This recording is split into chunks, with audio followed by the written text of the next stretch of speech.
Bom dia, meus queridos irmãos. Nós estamos aqui mais uma vez reunidos para estudarmos a palavra do nosso Deus. Os estudos da revista Palavra e Vida, publicada pela Convenção Batista Fluminense, e estamos estudando o Pentateuco, os 5 primeiros livros da Bíblia, desde o primeiro domingo do mês de janeiro. É o assunto desse trimestre, o primeiro trimestre de 2022. Nós hoje estaremos estudando a lição 9. A sua expiação trará o Senhor.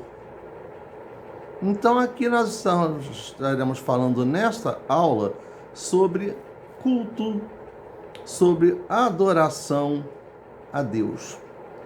Estejamos agora, irmãos, em oração. Estamos agora orando, pedindo ao nosso Deus o direcionamento sobre aquilo que aqui será feito nessa aula.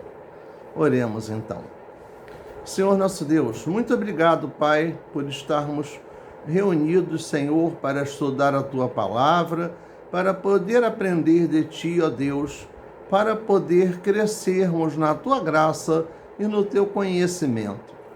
Agora, meu Deus, quero Te rogar, Senhor, que Tu sejas com a minha vida, Senhor, que Tu uses a minha boca, que Tu uses a minha mente, segundo a Tua vontade, para que, ó Deus, eu aqui seja um instrumento de bênção para tantos quantos estiverem vendo e ouvindo esta aula, Senhor Deus.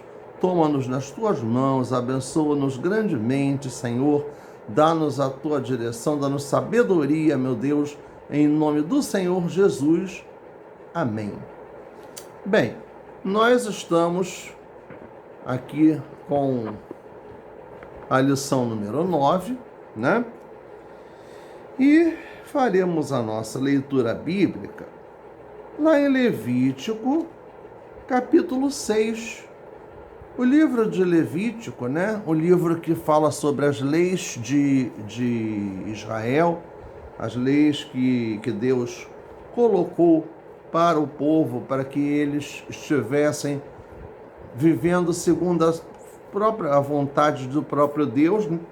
E também para que eles estivessem vivendo de forma digna, tomando os devidos cuidados para a manutenção da sua saúde física e também da sua saúde espiritual.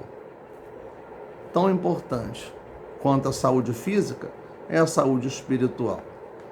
Então, irmãos, nos diz aí o sacrifício pelos pecados voluntários. O versículo 1 nos diz o seguinte, a palavra de Deus, a partir do versículo 1. Falou mais o Senhor a Moisés, dizendo: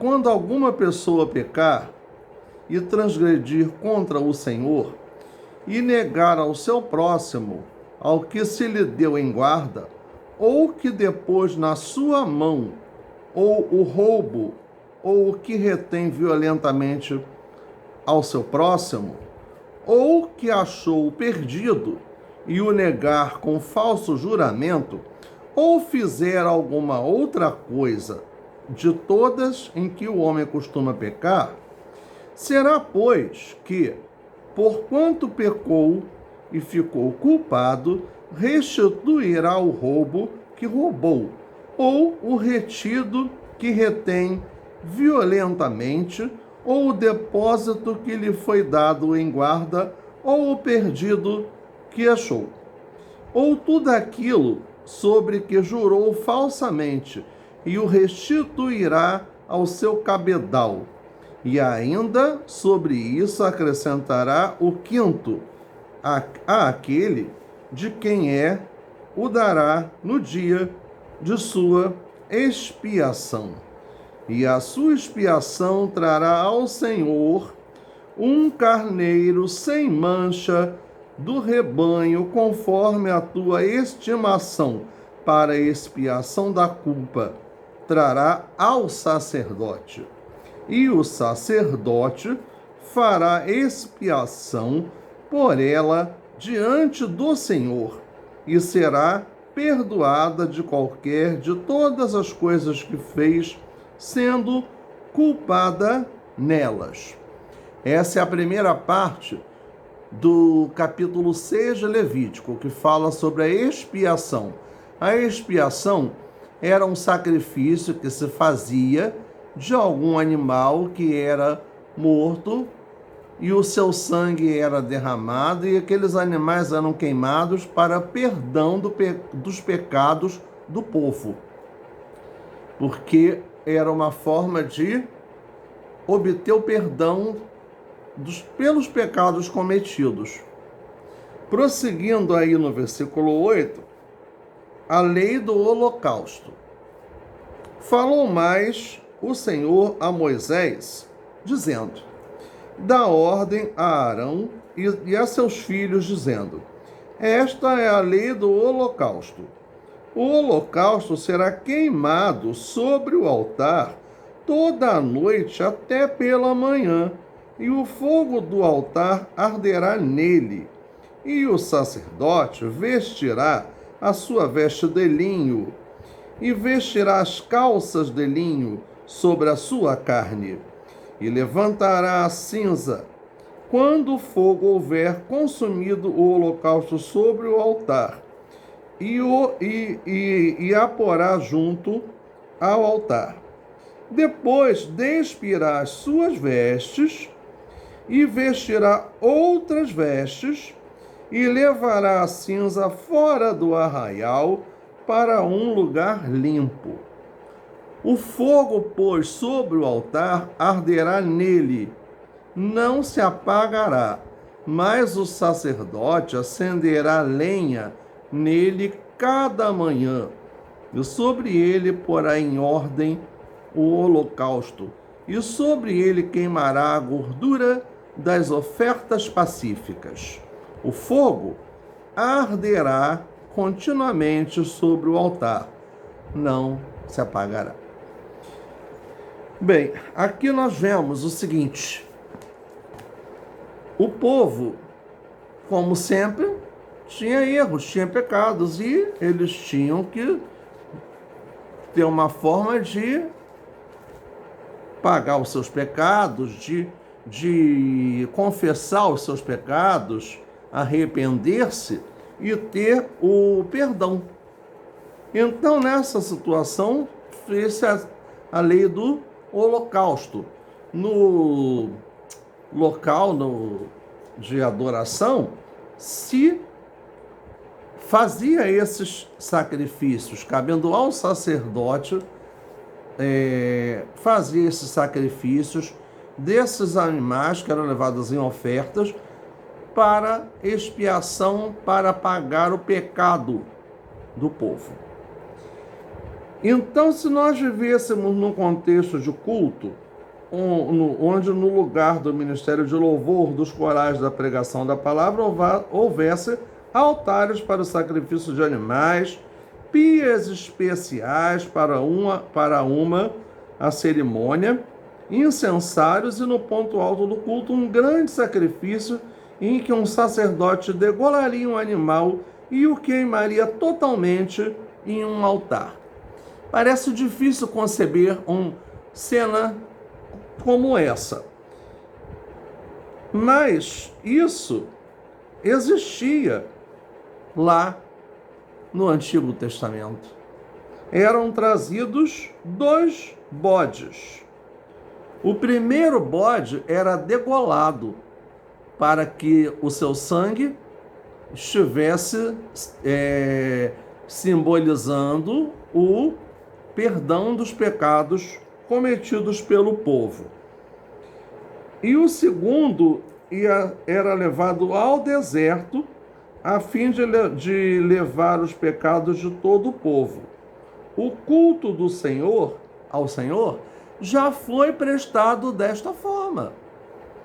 Quer dizer, já se adorou a Deus dessa forma, lá no Antigo Testamento, sempre com o sangue. Então hoje refletiremos sobre o culto levítico e o seu momento mais solene, o dia da expiação. Expiação, o sacrifício de animais para perdão dos pecados. Nós vamos ver mais à frente o andamento disso. O que se faz, né? O sangue desses animais passou a ser simbolizado por outra forma. No item 1, o dia da expiação. Levíticos 23, de 26 a 32. Levíticos 23, capítulo 23, de 26, do versículos 26 ao 32. Então vejamos o que nos diz aí a palavra do nosso Deus. Falou mais o Senhor a Moisés, dizendo: mas aos 10 deste mês 7º será o dia da expiação. Tereis santa convocação e afligireis as vossas almas, e oferecereis oferta queimada ao Senhor. E naquele mesmo dia nenhuma obra fareis, porque é o dia da expiação. Para fazer expiação por vós, perante o Senhor vosso Deus. Porque toda alma que naquele mesmo dia se não afligir, será extirpada do seu povo. Também toda alma que naquele mesmo dia fizer alguma obra, aquela alma eu destruirei no meio do seu povo. Nenhuma obra fareis. Nenhuma obra fareis. Estatuto perpétuo é pelas vossas gerações, em todas as vossas habitações. Sábado de descanso vos será. Então afligireis as vossas almas aos 9 do mês, à tarde, de uma tarde a outra tarde, celebrareis o vosso sábado. O dia da expiação era um dia de adoração. O sábado, começando no pôr do sol do dia anterior até o pôr do sol do dia seguinte, era o dia que se fazia essa expiação pelos pecados do povo. O dia mais importante do calendário judaico, em que o sumo sacerdote adentrava ao Santo dos Santos, o lugar mais sagrado do tabernáculo, era o dia da expiação, levando sangue sacrificial a fim de fazer a expiação por si mesmo e pelo povo. Era chamado o dia da expiação. Este dia devia ser observado com restrito rigor pelo povo, pois além dos jejuns e da suspensão de qualquer obra, nesse dia havia o sacrifício anual para expiação pelos pecados do povo. Notemos quanto o sacrifício dos animais era imprescindível para a expiação dos pecados na antiga aliança. No sacrifício havia a morte pelo derramamento de sangue do animal, e o sangue vertido dos animais sacrificados era o símbolo principal daquele ato, pois nele estava a vida, e sem o derramamento da vida não haveria perdão.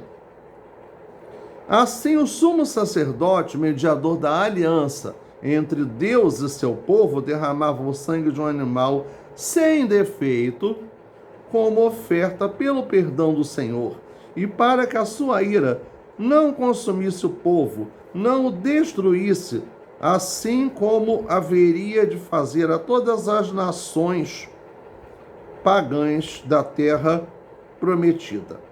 Nesse dia tão especial, o sumo sacerdote tomava consigo 2 bodes. O primeiro era sacrificado sobre o altar para a expiação dos pecados. Esse era degolado e o seu sangue era ali derramado para a expiação dos pecados, para o perdão dos pecados do povo. E o segundo, chamado de bode expiatório, porque ele era o bode que expiava, que carregava junto com ele todas as culpas, todos os pecados praticados pelo povo. Então, naquela simbologia toda, aquele bode era chamado expiatório, porque todos aqueles pecados iam junto com aquele bode, e aquele bode era deixado no deserto. Então, o pecado era coberto ou era expiado. Expiação, portanto, significa cobrir o pecado. Cobrir o pecado. Ou seja, perdão pelo pecado. O simbolismo nessa cerimônia é, sem dúvida, de grande riqueza.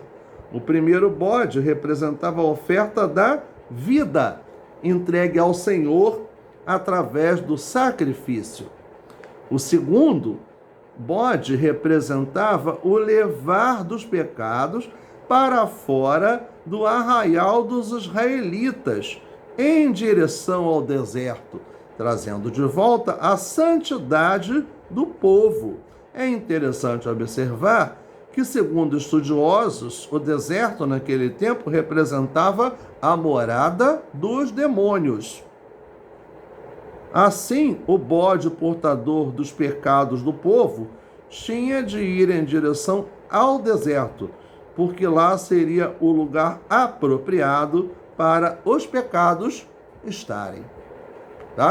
Então, Deus não amaldiçoou o deserto. Havia, então, uma tradição do povo em que o deserto estava habitado por demônios. Daí, o bode expiatório ser lançado no deserto. Por que expiatório? Porque ele carregava toda a culpa, todo o pecado do povo. Expiação no Antigo Testamento. Apenas uma obra temporária, uma sombra. Isso está em Levíticos 6, versículo 7. E o sacerdote fará expiação por ela diante do Senhor, e será perdoada de todas as coisas que fez, sendo culpada nelas. Isso aí é o quê? O pecado do povo que era lançado ali sobre aquele bode, Depois disso, podemos fazer a seguinte pergunta: se o sangue era derramado para o perdão dos pecados, e se na representação do sacrifício os pecados do povo eram levados para o deserto, restabelecendo assim a santidade na comunidade de Israel, por que então era necessário fazer tal cerimônia todos os anos? A resposta é simples. Porque tal sacrifício, embora sendo o meio para obter o perdão dos pecados, não era suficiente para libertar do poder do pecado. Aquilo ali ainda era um processo inicial, ainda provisório, não era definitivo. Com efeito, esse modelo sacrificial não deveria ser perpetuado pelas gerações. Ainda que o povo de Israel não tivesse consciência disso, tal forma de sacrifício de animais era temporário e simbólico, temporário, provisório e simbólico, pois apontava para o sacrifício único e suficiente. E nós sabemos que esse sacrifício único e suficiente viria a se perpetuar aonde? Na cruz, com o sangue de Jesus. Este sim seria adequado para todas as gerações. Embora reconheçamos que os pecados daqueles que viviam sobre esse sistema levítico fossem perdoados, eles ainda tinham de lidar com o peso da natureza pecaminosa. E todas as vezes que pecavam, deviam novamente fazer uma oferta pelo pecado. Ou seja, o pecado continuava a exercer poder sobre as pessoas. Quer dizer, eles não estavam completamente libertos.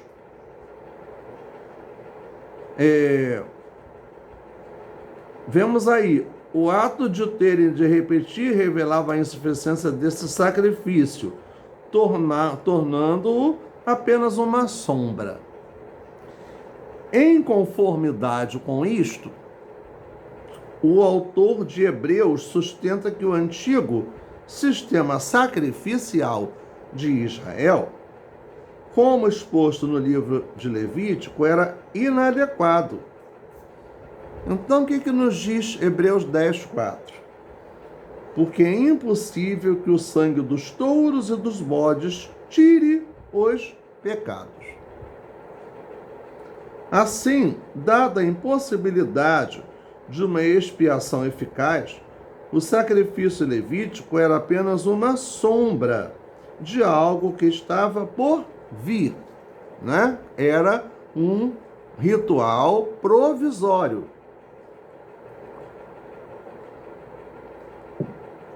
Que para aquela época era adequado.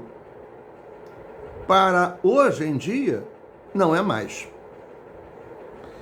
Era necessário, portanto, um sacrifício eficaz que libertasse pela fé a raça humana do poder do pecado, imprimindo a lei do Senhor no coração de todo o que cresce, que acreditasse, instaurando assim um novo reino de sacerdotes, de homens e de mulheres redimidos e perdoados. Esse sacrifício foi consumado de forma completa por Jesus Cristo, por nós, na cruz do Calvário. Cristo é o Cordeiro de Deus que tira o pecado do mundo. Cristo é a nossa Páscoa. Então, o que foi a Páscoa?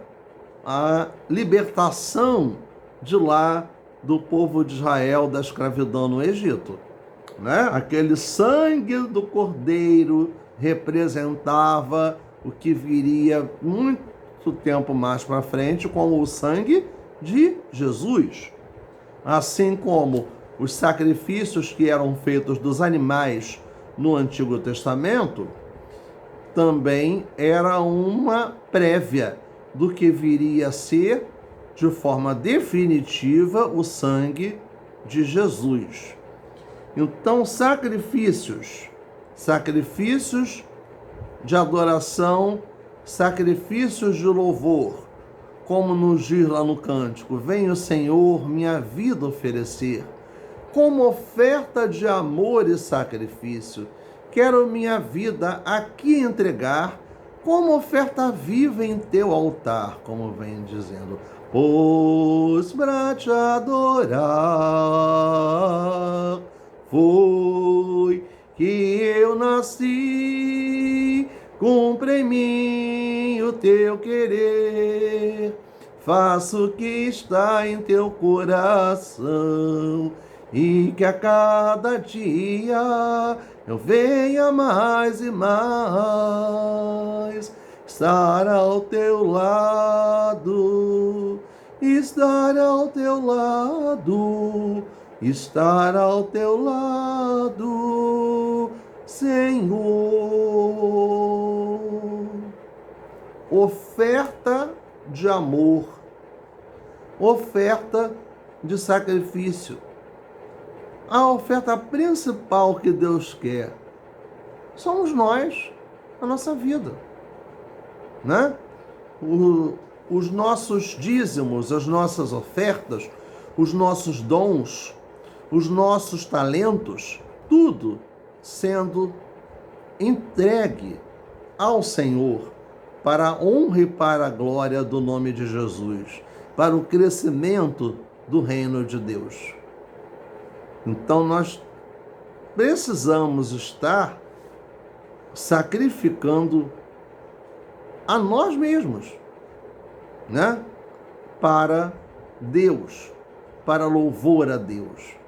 Um sacrifício que não é um fardo pesado, que não é uma coisa que a gente faça com tristeza, com pesar, mas com alegria. Alegria em servir. Alegria em estar adorando, estar prestando culto a um Deus tão grandioso, tão maravilhoso como é o nosso Deus. Bem, irmãos, vemos aí no item 3 a expiação no Novo Testamento. Então aqui já vem se cumprindo a profecia do Messias. Já é a chegada do momento em que essa expiação, em que esse sacrifício se concretizaria de forma definitiva. Quando se não seria mais necessário sacrificar animais, queimar aqueles animais com seu sangue, com o seu corpo, ali para a expiação dos pecados, ou perdão dos pecados do povo. Mas Deus viria a cumprir a sua promessa, doando quem? O seu Filho, Jesus Cristo, pelo perdão dos nossos pecados, para a expiação de todos os nossos pecados, via arrependimento, via confissão, via santificação, justificação, santificação, vida aos pés, vidas consagradas no altar do nosso Deus. O Novo Testamento nos revela que a expiação pelo pecado se consumou de forma completa e definitiva a partir de Jesus Cristo, por intermédio do seu sacrifício feito por nós na cruz. Aleluias, glória a Deus, porque quando Jesus morreu na cruz, levou sobre si todos os nossos pecados. Está em Isaías 53, e ele levou sobre si todos os nossos pecados. Foi ferido, foi humilhado. Isaías 53 fala de Jesus. Já era o quê? Profecia do profeta Isaías, porque foi 700 anos antes de Jesus assumir a forma humana que o profeta Isaías falou sobre ele, nesse relato do capítulo 53 do livro do profeta Isaías, versículos 4 e 5. Desse modo, o sacrifício de Cristo é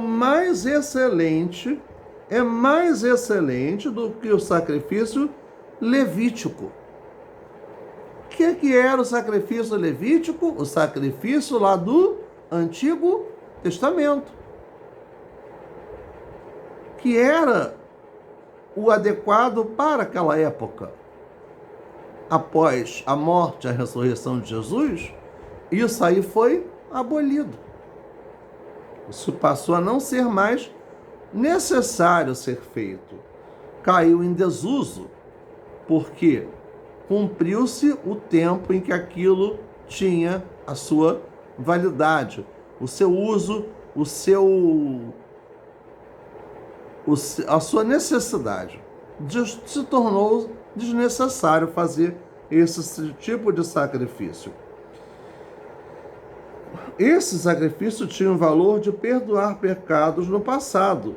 Quanto mais o sangue de Cristo, que pelo Espírito Eterno se ofereceu a si mesmo, imaculado a Deus, purificará as vossas consciências das obras mortas para servirdes ao Deus vivo? Há dúvida ainda? Não deve haver. Se você crê em Jesus, você não deve ter dúvidas em relação a esse fato. Por isso é mediador de um novo testamento, para que, intervindo a morte para a remissão das transgressões que havia debaixo do primeiro testamento, os chamados recebam a promessa da herança eterna. Portanto, Deus, na pessoa de seu Filho, de boa vontade, por livre e espontânea vontade, resolveu pagar o maior preço para expiar os nossos pecados e nos reconciliar com Ele, para promover a nossa redenção, a redenção da humanidade para com Deus. O homem pecou a partir de Adão. Deus deu Jesus, seu Filho unigênito, para resgatar a humanidade a Ele, para poder atribuir o perdão a todos nós, mediante o nosso arrependimento e a confissão dos nossos pecados. Ninguém mais poderia fazer essa obra. Somente Ele, Jesus, poderia.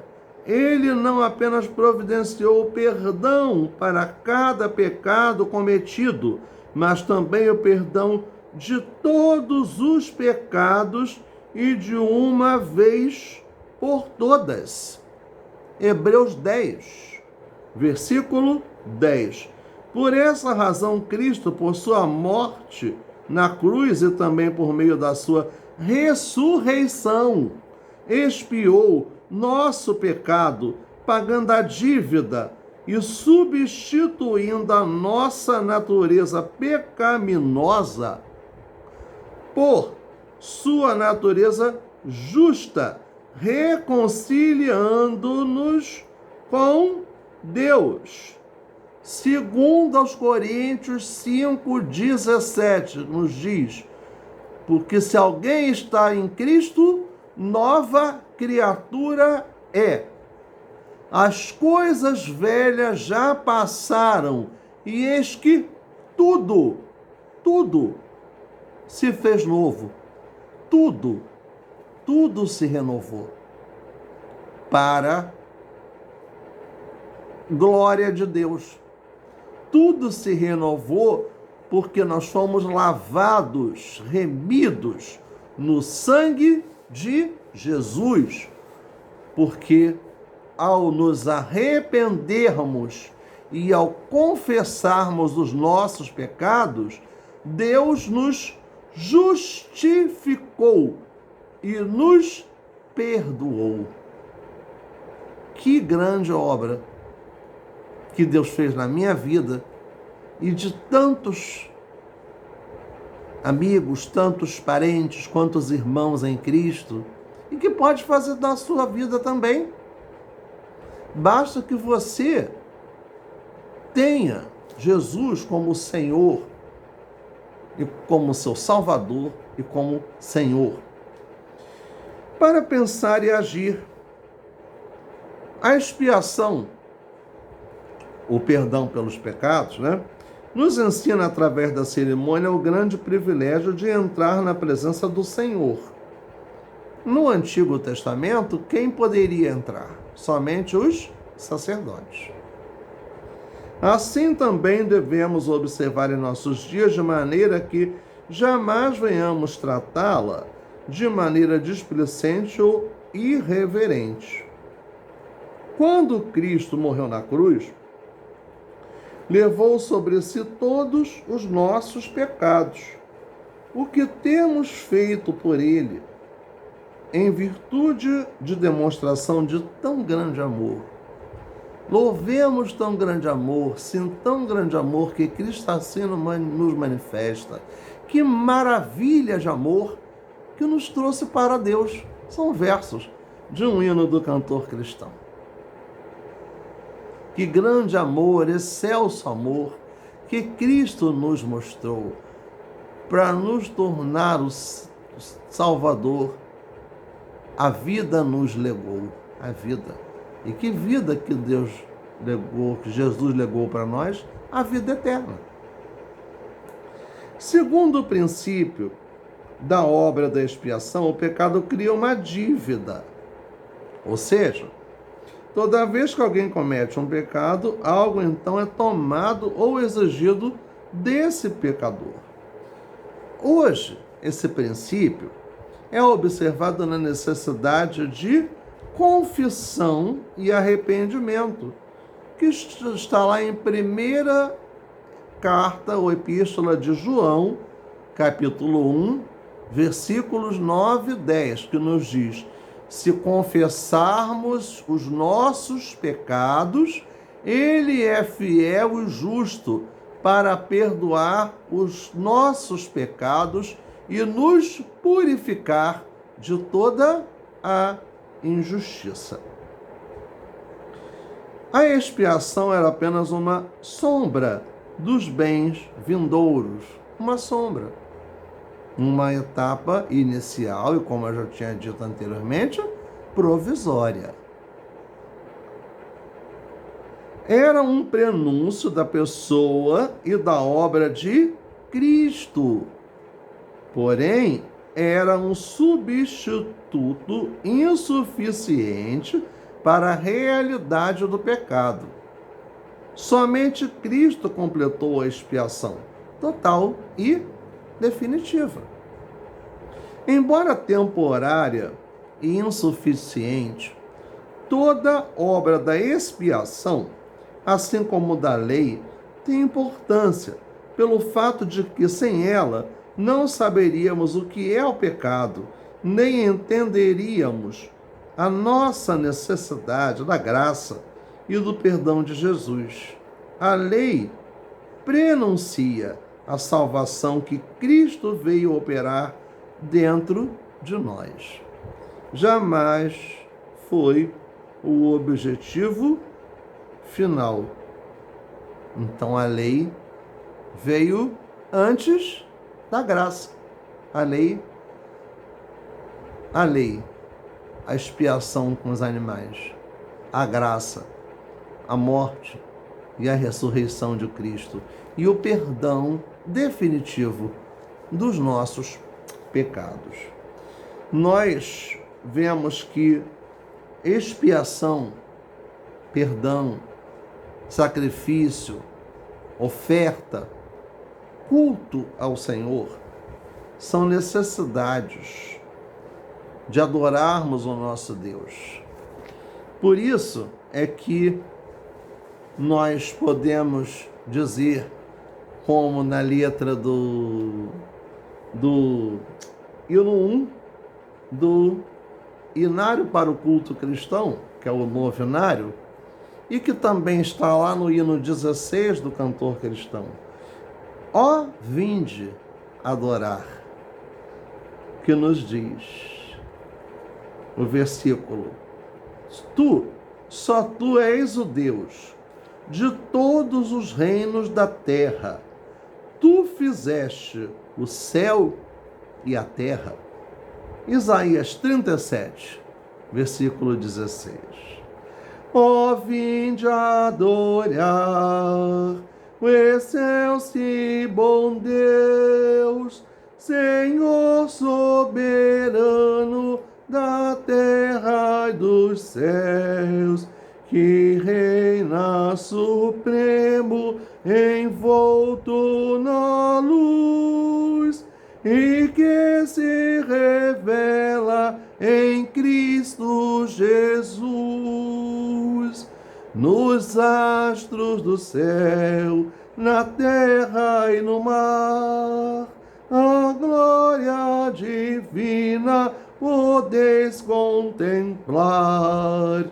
A gota de orvalho, o fruto e a flor proclamam constantes o seu grande autor. A Deus nosso Pai, ao Filho de amor, ao Santo Espírito, o Consolador, com vozes erguidas em todo lugar, ao Deus Trino e Santo, ó, vinde adorar, pois pra te adorar foi que eu nasci. Cumpre em mim o teu querer, faça o que está em teu coração, e que a cada dia venha mais e mais estar ao teu lado, estar ao teu lado, estar ao teu lado, Senhor. Ó Deus querido, nós te adoramos na beleza da tua santidade. Ó Deus querido, muito obrigado, Senhor, pela aula que aqui pudemos ministrar. Muito obrigado, meu Deus, porque tu tens sustentado a cada um de nós, Senhor, nos dando forças, vigor, nos dando a solução para os problemas, nos concedendo vitória, nos concedendo sabedoria, mesmo sendo indignos de ti, Senhor. Mas a tua infinita misericórdia tem se feito presente na vida de cada um de nós. Muito obrigado, meu Deus, pela cura, Senhor, pelas portas que tu já abriste, pelas bênçãos que tu tens derramado sobre todos nós. Queremos, meu Deus, te pedir pela nossa igreja, pela nossa classe da nossa escola bíblica discipuladora, pela nossa querida professora Jália, pela sua família. Ó Deus, por cada irmão que ali está, Senhor, que muitos não estão podendo estar presencialmente na tua casa, mas estão, ó Pai, te cultuando em espírito e em verdade, estão te servindo. Obrigado por cada irmão nosso, Senhor Deus. Abre as portas que precisam, dá a cura de enfermidades a cada um deles, meu Deus. Senhor, seja com seus familiares, ó Deus. Seja com a vida de cada um desses irmãos, Senhor Deus. Seja, ó Deus, com o testemunho que cada um de nós precisamos dar, Senhor, da tua graça, do teu amor, do teu poder manifestado na nossa vida, meu Deus. Ó Pai, também te pedimos que tu tenhas misericórdia, Senhor, do nosso país, Senhor Deus, do povo brasileiro, de todos os problemas que o nosso país está passando. Que tu tomes, ó Deus, Senhor, aqueles conflitos que estão acontecendo no mundo, Senhor, aqueles que estão ali enfrentando situações de guerras, situações de morte tão presente, tão diretamente na vida deles. Tem misericórdia, Senhor, do povo da Ucrânia, Senhor Deus. Tem misericórdia de todos aqueles ali que estão sofrendo, Senhor Deus. Ó Deus, também tem misericórdia das ações dos dirigentes da Rússia, Senhor Deus, que possam estar, ó Deus, levando em conta, Senhor, o espírito humanitário, o amor ao próximo, Senhor, a condição humana que temos, Senhor Deus, e que fomos feitos por Ti, Senhor Deus, e que precisamos viver segundo a Tua vontade. Portanto, meu Deus, concede-nos a devida sabedoria a cada dia, a cada momento. Guarda-nos, protege-nos, ó Pai. Em nome de Jesus nós oramos a Ti, ó Pai. Amém. Amém. Meus queridos irmãos, dentro daquilo que eu orei aqui, foi pedido hoje pelo pastor Levi que orássemos pela Ucrânia, esse país que está enfrentando aquele conflito tão sério e que já morreram pessoas e que pode vir a ter mais mortes, mais sangue e a situação pode piorar. Estejamos em oração também por aquele país, pelos missionários que ali estão. Estejamos em oração pelo mês de missões mundiais que teremos agora, a partir de março, para que Deus supra as necessidades desses missionários, para que Deus nos dê também condições de podermos ofertar e sustentar a obra missionária no mundo, que é no momento a campanha que teremos, a campanha mundial. E estejamos também presentes, Senhor, irmãos, com os propósitos de oração vivos e definidos, e a todos os irmãos que se encontram enfermos, né? O irmão Nilton Messori está internado, então estejamos também em oração pela vida dele, pela sua família, a irmã Iracema e os seus filhos e netos. Não vamos nos esquecer disso. Muito obrigado pela atenção de todos vocês em acompanhar as nossas aulas e estejamos firmes e inabaláveis, crendo no nosso Deus, sabendo que Ele é poderoso para fazer infinitamente mais e que é o Senhor do universo a quem nós servimos. Muito obrigado, boa semana para todos, tá? E um grande beijo no coração de vocês, um abraço virtual para todos. Fiquem com Deus. Boa semana a todos, tá? Estou falando isso em nome também da Jália.